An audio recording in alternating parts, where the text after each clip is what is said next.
বিশ্ববিদ্যালয়ে আপনার বাচ্চাকে কি পড়ানো হচ্ছে একটু খোঁজ খবর রাখেন। অনেক সময় এমনভাবে প্রেজেন্টেশনটা হয় যেন বিজ্ঞানী আমাদের প্রভু।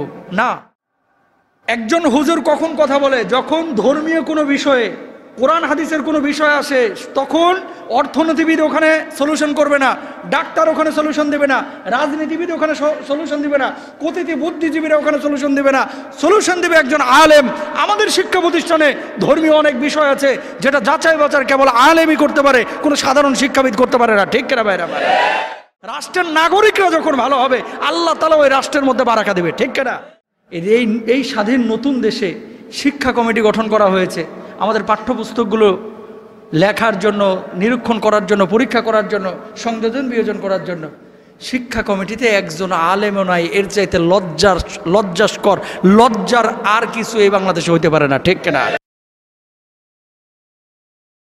অন্যবার বাইডেনের সাথে ছবি তোলার জন্য রাষ্ট্রনায়করা ঘুরঘুর করতো, এবার দেখি ডক্টর ইউনূস বসে রয়েছে, জাস্টিন ট্রুডো, আমেরিকার যে পিটার হাস, অন্য কূটনৈতিক, এরা দেখি ছবি তোলার জন্য সিরিয়াল ধরে রয়েছে। কথা বলেন না কেন? তা আমাদের দেশ উজ্জ্বল হচ্ছে না? দেশের সম্মান বাড়তেছে। যে কথাটা বলতে চাচ্ছি প্রিয় ভাইরা আমার, আপনি যখন আল্লাহমুখী হবেন, আমি বলছি না যে ডক্টর ইউনূস আল্লাহমুখী হয়ে গেছে এই জন্য সম্মান বাড়াচ্ছে। রাষ্ট্রের নাগরিকরা যখন ভালো হবে, আল্লাহ তাআলা ওই রাষ্ট্রের মধ্যে বারাকা দেবে। ঠিক কিনা? সুতরাং আমাদেরকে ভালো হইতে হবে, আল্লাহমুখী হইতে হবে, দিনদার হতে হবে, আল্লাহর জমিনে আল্লাহর দিন কায়েমের চেষ্টা করতে হবে। ঠিক কিনা? যদি দিন থেকে দূরে থাকেন, টাকা পয়সা আসবে, দেশ উন্নত হবে, মানুষ উন্নত হবে, শিক্ষিত বাড়বে, চোর কমবে না।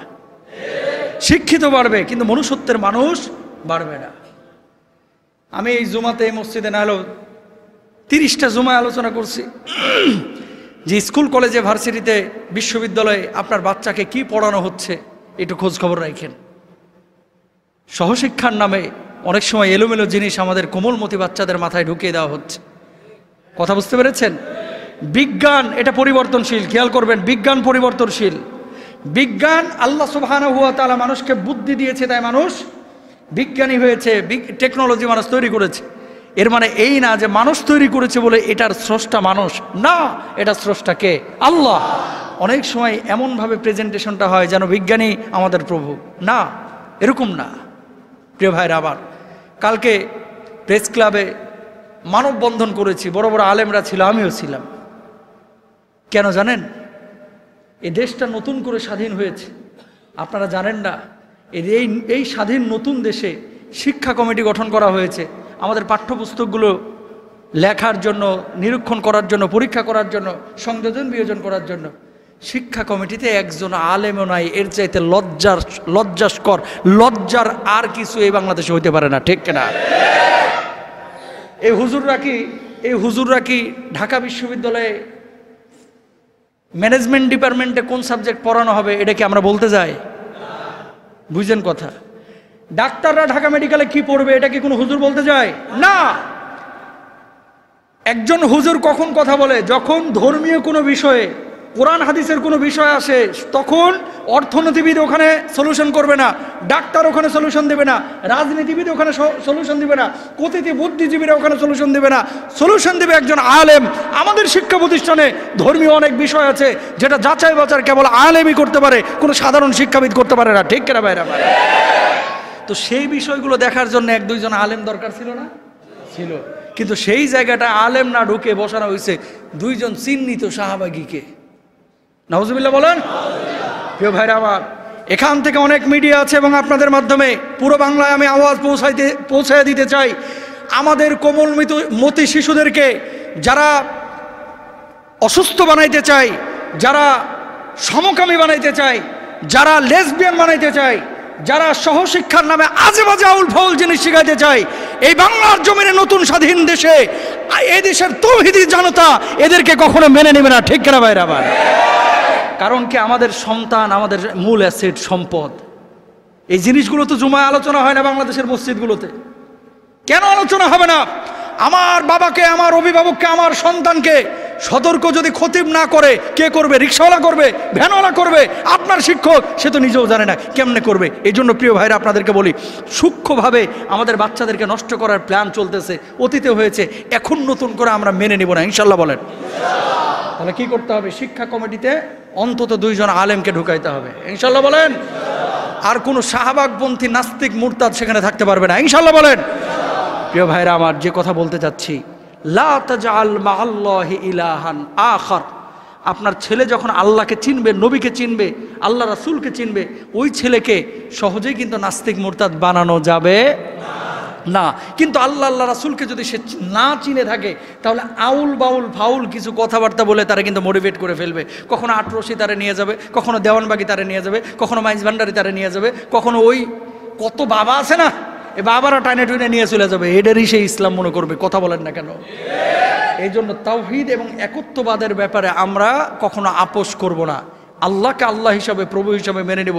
শিরক বিদআতের সাথে, নাস্তিক্যবাদের সাথে কোনো মুসলমান থাকতে পারে না, কোনো মুসলমানের সন্তানও থাকতে পারে না। প্রিয় ভাইরা আমার, খেয়াল করেন, তাওহীদের বিপক্ষে যেটা আছে সেটা হচ্ছে শিরক। আল্লাহ রাব্বুল আলামিন কি বলছেন? ইন্নাল্লাহা লা ইয়াগফিরু আন ইউশরাকা বিহি ওয়া ইয়াগফিরু মা দুনা যালিকা লিমান ইয়াশা।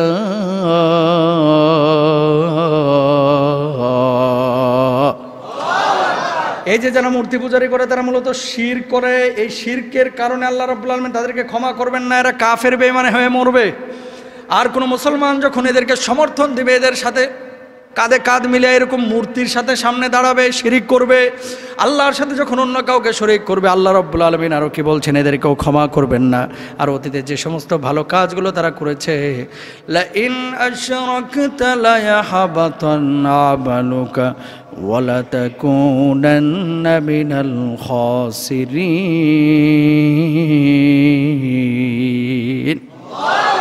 আল্লাহ রাব্বুল আলামিন বলছেন, এই সমস্ত লোক যারা ভালো কাজ আগে করছিল, এখন শিরিক করার কারণে, মূর্তি পূজার কারণে, মূর্তি পূজাদের সহযোগিতা করার কারণে, শিরকের সাথে সম্পৃক্ত হওয়ার কারণে অতীতের সমস্ত ভালো কাজগুলোকে আমি আল্লাহ রাব্বুল আলামিন মিটিয়ে দিলাম।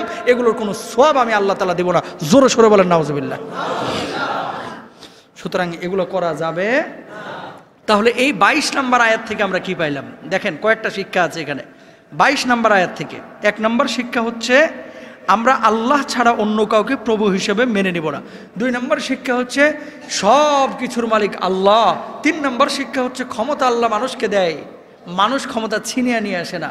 সব ক্ষমতার মালিক, সমস্ত ক্ষমতার মালিক দেশের জনগণ না, সমস্ত ক্ষমতার মালিক কে? আল্লাহ। ক্ষমতা মানুষকে আল্লাহ তাআলা দেয়, আমানত রাখে। এই ক্ষমতার অপব্যবহার করা যাবে না। 400 বছর ক্ষমতা পাইয়াও আল্লাহরে চিনে নাই।